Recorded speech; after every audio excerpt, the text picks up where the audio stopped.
my name is Hernan Guerrero Applewhite, and what resilience means to me for this community is being able to withstand not only the threat of climate change, which will impact physical infrastructure and all that, but also being able to overcome years of disinvestment in our communities, and to be able to rise to the greatness of economic development and quality of life that we deserve in our communities.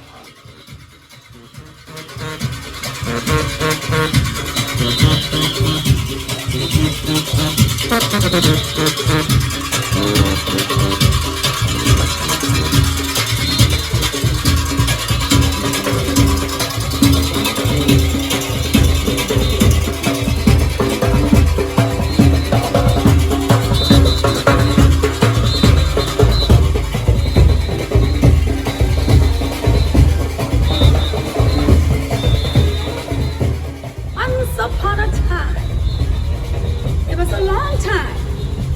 It was your time, it was my time, it was all of our time. Coconut woman is calling out, and every day you can hear a shout. Coconut woman is calling out, and every day you can hear a shout. Get your coconut water, man, it's good for your daughter. Coconut like an iron, makes you strong like a lion. A lady telling me the other day, no one can take a sweet man away. I asked her what was her mystery. She said coconut water and a rice curry. You can cook it in the pot, you can serve it very hot. Coconut like an iron, makes you stronger like a lion. Coconut woman. Okay, my name is Kurt C-U-R-T G. Hollingsworth. I'm with the Miami Consulate General for the Bahamas. I'm from the island of Grand Bahama, a native of Grand Bahama, full-blooded Bahamian. And that's pretty much it. Well, one thing I'd like to say to the community of Coconut Grove is the Bahamian diaspora of Coconut Grove is this is an opportunity for us to rewrite history so that at the end of the day, there would be a significant amount of literature as it relates to the beginning of Coconut Grove. So what we need to do is ask our people to come together and unify in such a way that the story can be told comprehensively.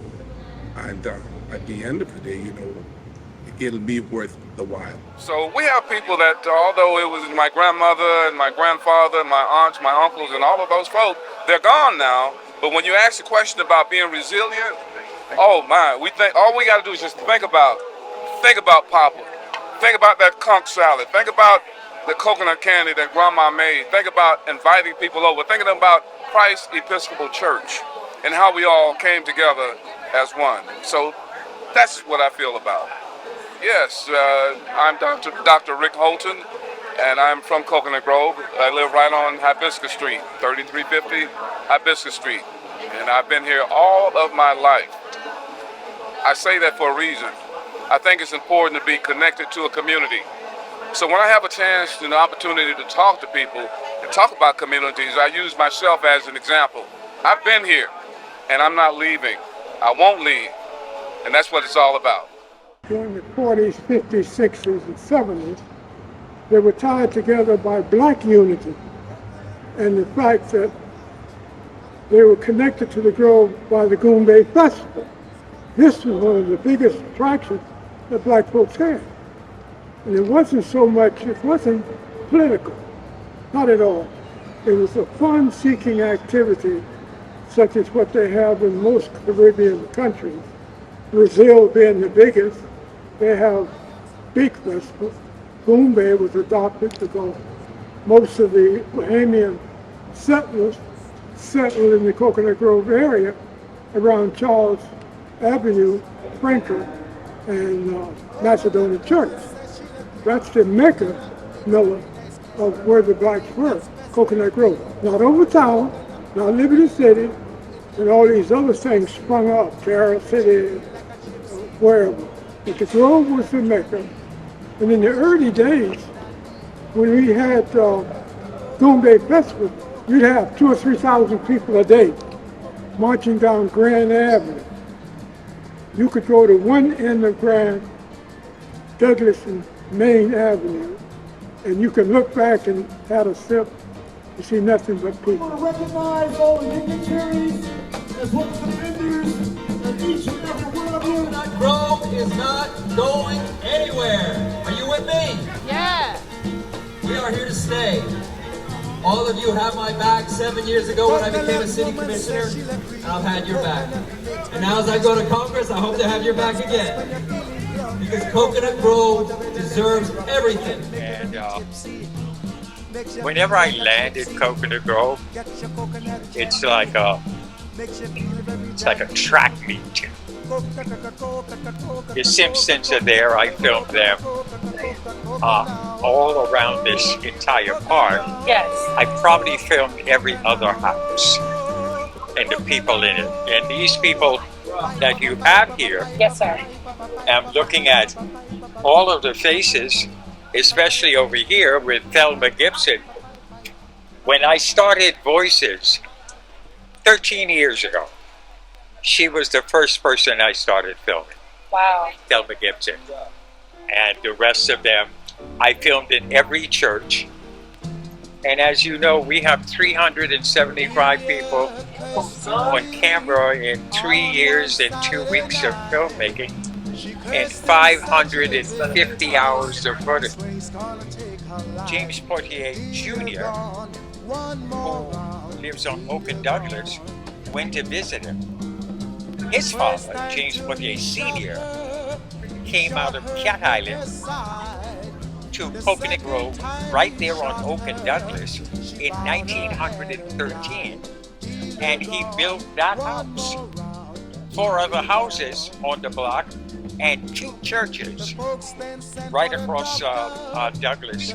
And he said, you know, you need to come and get some of this history. And I grabbed the camera and started filming. Who knew that I would still be filming 3 years and 2 weeks after? I'm glad I did, because what we got is an in-depth history of the people that helped build Coconut Grove. And when you look at the fact that James Portier Sr. came out of Cat Island in 1913, this was like the wilderness. The obstacles that they faced were certainly huge, but they made it work.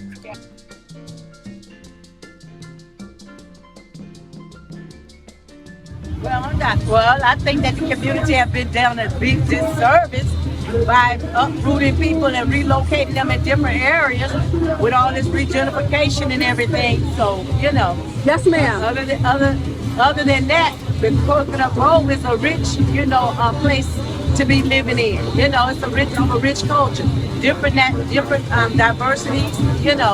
So we love Coconut Grove. Born and raised here.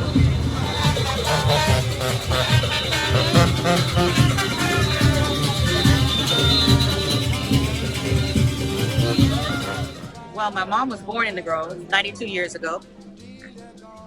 My grandmother was a teacher at Carver, so she taught everybody. So everybody knows me through her. Resiliency, I mean, definitely living with my mom, 92 years, she went from seeing dirt roads and nobody having indoor plumbing. Elizabeth Virrick coming in and making sure everybody, black, white, didn't matter. All of them had indoor plumbing, to like what we have now. Now it's a little bit bittersweet, but we're still here. I mean, we're still here. We're still doing what we can do. I'm still here. Some of us are still, we're not going nowhere. So.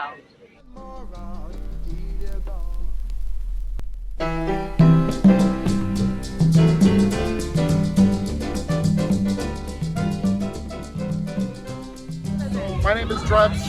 I moved into Coconut Grove, specifically what's now known as the West Grove, about 10 years ago. And I've been seeing, I guess what you could call gentrification in the area.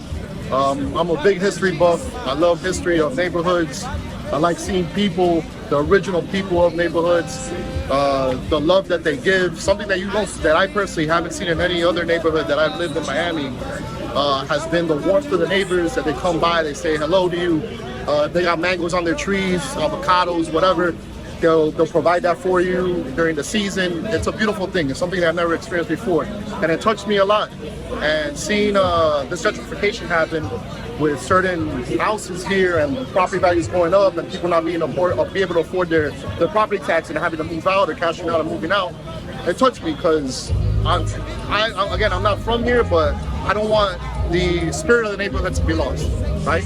So I propose a gentleman here on Grand and Plaza in the corner store for me to start painting a couple murals there related to the Bahamian culture. Right? So I painted a gentleman, slicing up the top of a coconut, hanging out, palm trees, stuff like that.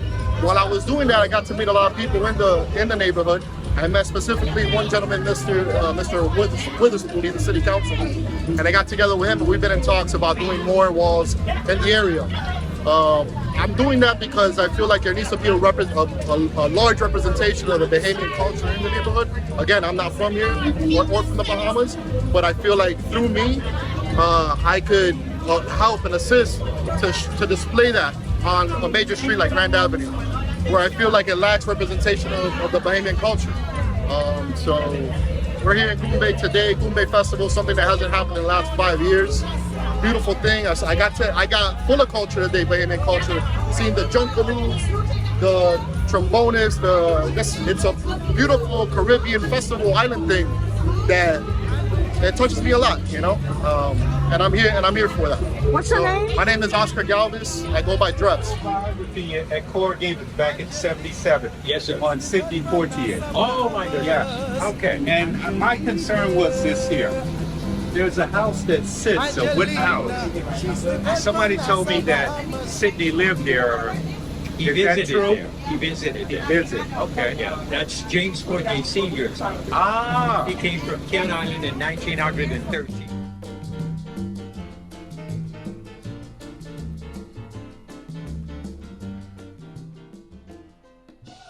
Okay, so hello, I'm Kim Wells Gibson, raised in Coconut Grove, off of US 1 to Dixie apartments, which are no longer there.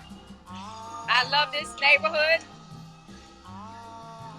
All of a sudden now, we got all these different folks from all over, and they want to regulate us to be just the West Grove, but this is Coconut Grove, is now and always has been Coconut Grove. Yeah, love my community.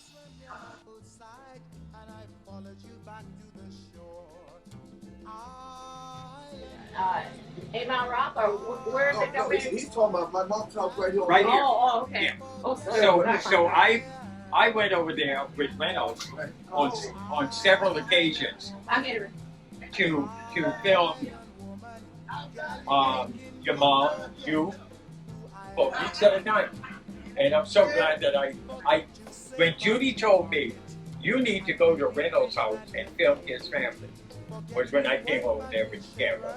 Yeah. And it's the same camera that I was telling you about, the handheld consumer camera, Sony, from Best Buy, instead of using the red camera. And I stayed in there back and forth for a couple of weeks, filming your mom and you. Hey, that was a great story. It's a great story. Ralph, talk about My name is Father Jonathan Archer. I am the rector of Christ Episcopal Church, 3481 Hibiscus Street here in Coconut Grove.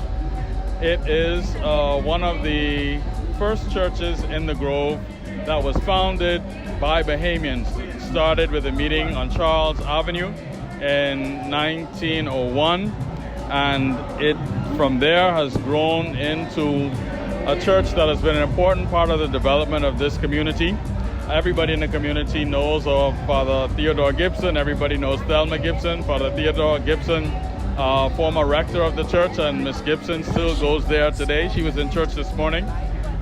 Church has been always an important part of growth and development in terms of Father Gibson, from bringing into the community all of the resources, all of the infrastructure, ensuring that the blacks in the community had the same things as the white people everywhere else. He did so, advocated as a priest, he advocated as a commissioner on the city commission, as did Mrs. Gibson. And to this day, the descendants of those who first met and founded our church are still members of the church today, still working hard in the community. This community is built on the backs of the sweat and tears of the culture of the family life of the history of the faith and belief of Bahamians. And we continue to this day, and that's what this Goombay Festival today is all about. It's about sharing culture, sharing history, continuing to cause others to know who we are and what we believe and what we're about. And it's a wonderful thing, a powerful thing.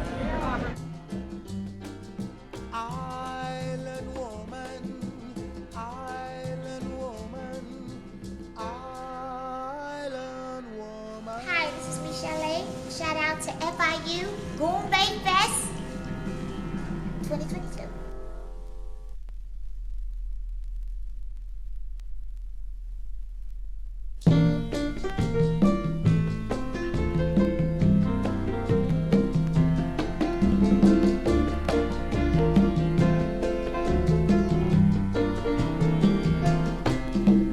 While in that gay tropic isle, I first saw that maiden smile.